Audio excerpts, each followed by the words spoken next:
Ndianiko uyo kumbivashika naiwe lino pampare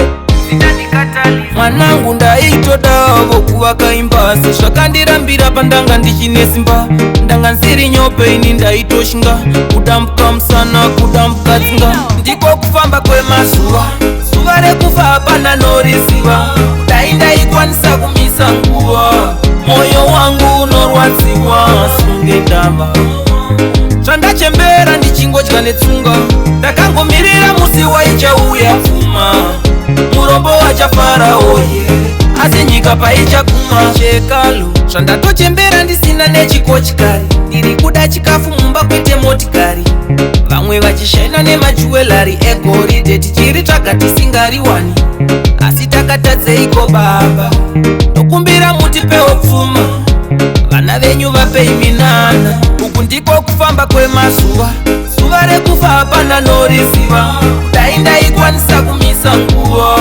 moyo wangu unorwadziwa sunge ndava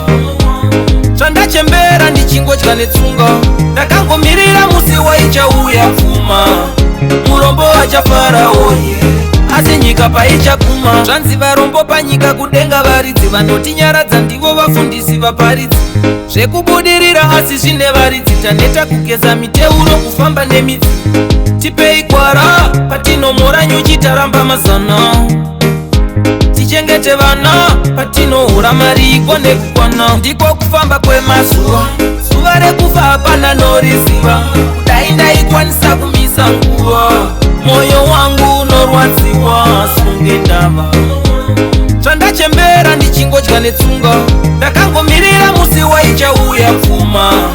murombo wachafaraoye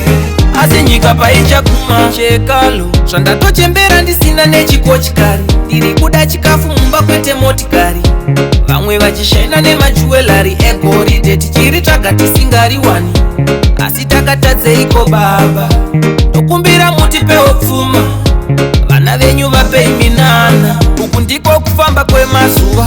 zuva rekufa hapana noriziva dai ndaikwanisa kumisa nguva moyo wangu unorwadziwa sunge ndava zvandachembera ndichingodya netsunga ndakangomirira musi waichauya pfuma murombo wachafaraoye asi nyika paichaguma zvanzi varombo panyika kudenga varidzi vanotinyaradza ndivo vafundisi vaparidzi zvekubudirira asi zvine varidzi taneta kugeza miteuro kufamba nemidzi tipei kwara patinomhora nyuchi taramba mazana tichengete vana patinohura mari igone kukwana ndiko kufamba kwemazuva zuva rekufa hapana noriziva dai ndaikwanisa kumisa nguva moyo wangu unorwadziwa sunge ndava